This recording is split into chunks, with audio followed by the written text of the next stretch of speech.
Hello again, back on it. What I'm doing today is I'm trying to sort out the spotlights.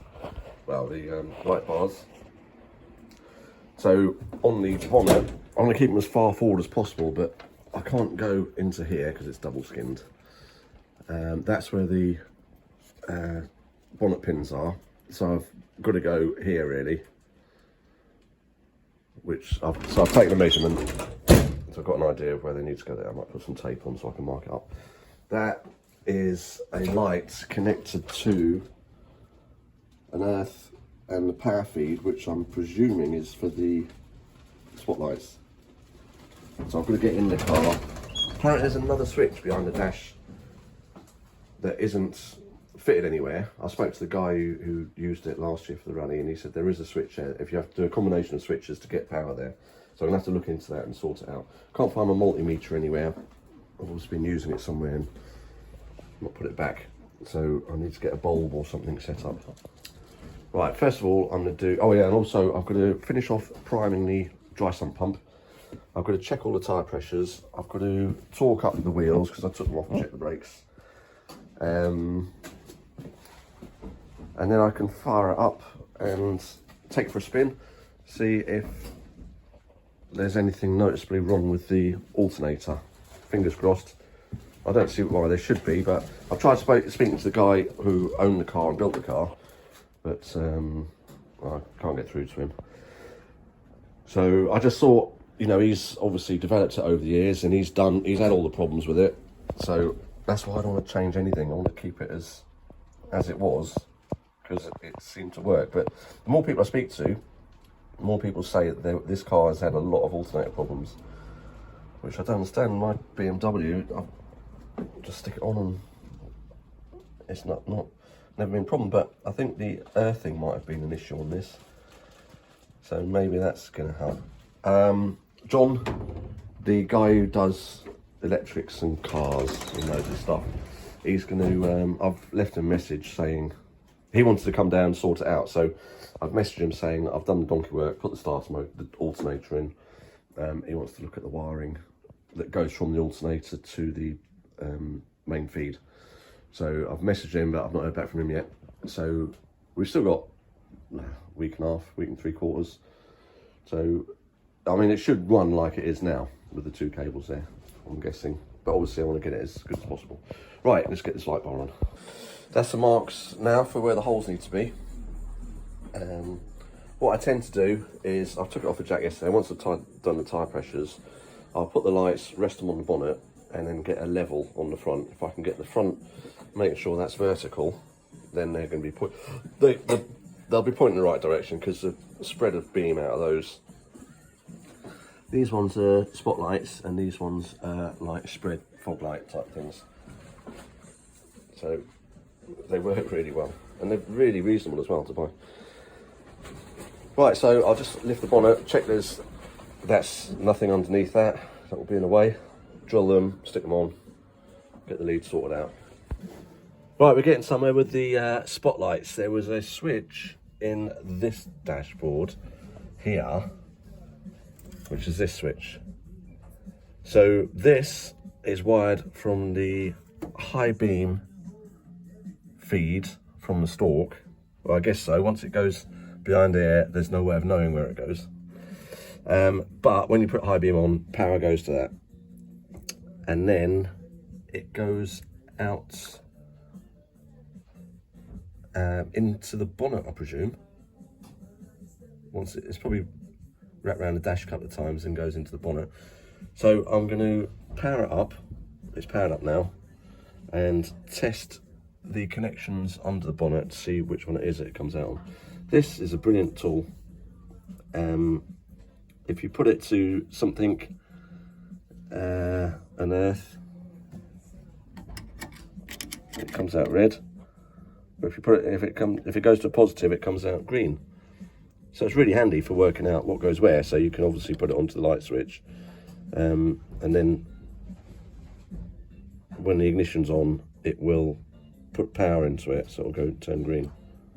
And it's good to find out, you know, if your switch is on or off. So right, I'm going to use that at the front and see if we can find out which cable has got the feed from here. there's also another switch in here, which goes from the main lights and goes straight to the relay for the spotlights. So I'm guessing that is to put the spotlights on without the high beam on. Because a lot of these escorts, you notice this, run with side lights and full spotlights. Which I presume is the old lights are probably sapping a lot of power, I don't know. There must be a reason for it. And as far as I'm aware, I don't know if it's a Jersey driving law or MOT requirement or whatever, but you need a feed from the high beam to a switch and then to the spotlights. So you can switch, if you turn the switch off, the spotlights won't work. If it's not on high beam, the spotlights won't work. So that would make it compliant. I suppose that's an additional switch.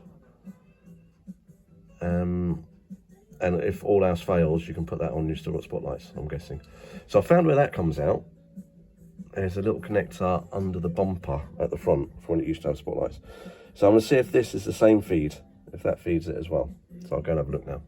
Just thought I'd mention as well, when I do have the ignition on, I have to wear the headphones because of, it's driving me mad, that buzzer. Right, and it's still really loud with the headphones on. Right, so that switch, both switches power this feed here. So this had a connector on it, this one. So what I'm going to do is, the middle one's an earth. I don't know what that one does. So I'll use these two to power a relay. I'm not sure what's going on with the relays in the car, but I'd rather have 2 relays than no relays. So I'll do a relay and then I'll bring it back, which is a shame because it's going to have to go from here back to the hinge and then up.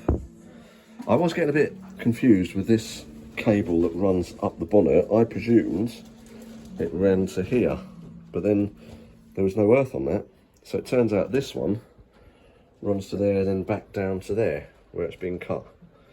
So I'll probably connect up to that for the spotlight feed because it's in the right sort of area. And this one runs up here and then along here. It comes into there's a light in there. I don't know, I can't find a switch for it. It's like chitty chitty bang bang, isn't it?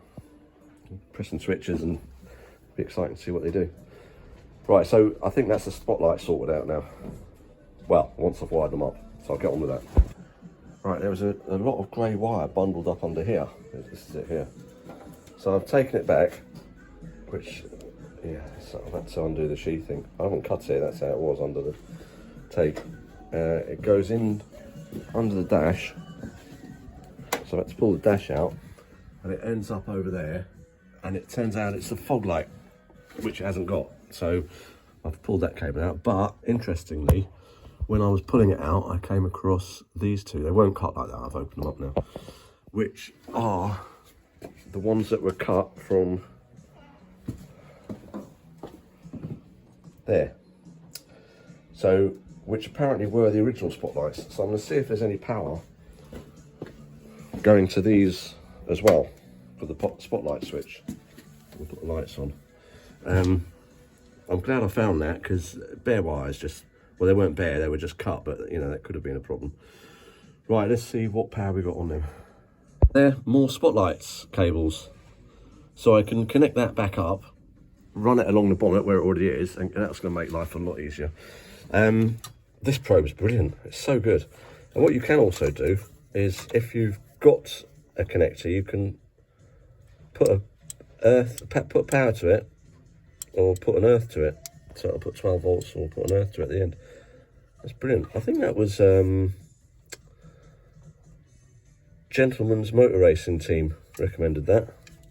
So I bought one. It has been really handy, especially for doing things like this.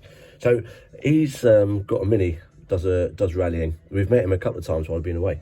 He's a really nice guy, but he's quite a lateral thinker, so it's quite handy watching his channel. So it's a Gentleman's Motor Racing Team, I think it is. So always I like watching different channels and you get different ideas and things like that. So right, now I'm going to connect those cables up and then connect the spotlights up and we can see if they work. Right, yeah, I've just wired one light up for the time being. Obviously I'm going to have to tape over these, clean them all up, retake these, just tidy it up a bit, but at the moment I've got a plug on that second light which won't go through the bonnet, so I'll end up doing the same, probably spade connectors. Right, let's see if this one works. Right, bloody buzzer's going to go off now. Power on, ignition. Oh, it's on. So that comes on the full beam, and in theory, without the full beam, it should come on with that. Oh no. Must be going somewhere else.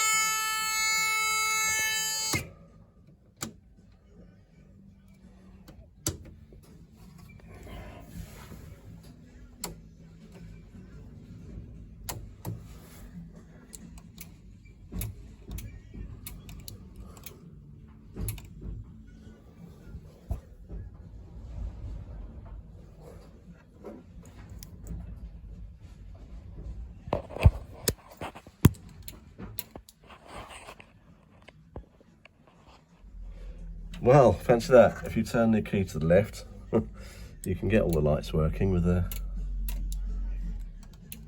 without the stupid buzzer going on. So this is the switch for the, I was getting it confused before, so now that works. If I turn the switch off, then it shouldn't work. Good.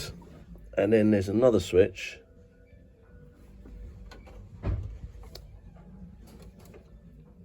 I don't know where it is.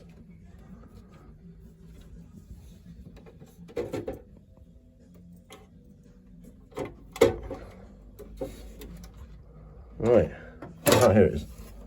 So in theory, if I switch that, they should come on. Maybe it needs power. No. Right, okay. That's not working there then. Well, we've got what we need.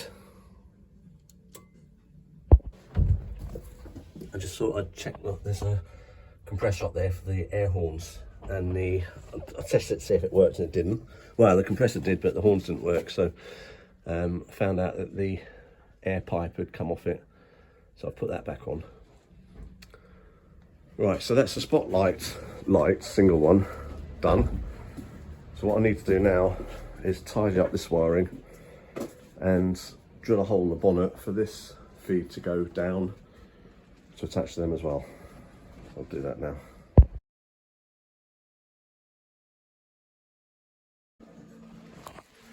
Yeah, I think that's it for today. We've got a few bits and pieces done, not as far forward as I wanted it to be, but I've found some potential problems that could have happened in the future. So the bare wires coming through the driver's side where it's been cut, where they were coming into the engine bay, that could have been very problematic.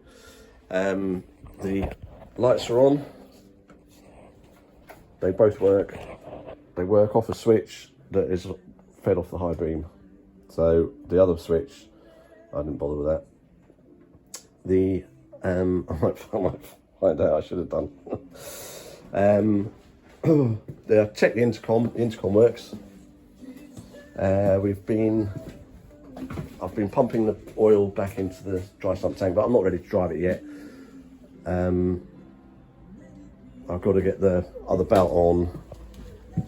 John's coming round Tuesday, I think, to help me with the alternator. He's got I think we'll probably, well, see what John says, but we'll use that cable, and he's got a thing that crimps the ends on, so we can get that fed through the dash. In fact, I should have done that whilst I had all the dash out. That would have been a lot easier. Yeah, so once the alternator thing's on, I can carry on pumping the oil and get the rest of it back into the tank, put the dry sump belt on, and then take it for a test drive, make sure everything still works all right. I've got new tyres coming down, hopefully, fingers crossed. So I need to get them put onto the rims. And I need to sort out a toolbox for the boot. So just in case, and a jack as well. So I need to get them in here somewhere and strapped down out of the way. Right, I'll leave that for now. I'm sure other things can happen. And we're going to come across other things that need doing. Hopefully there's not too many. Thanks for watching, see you later.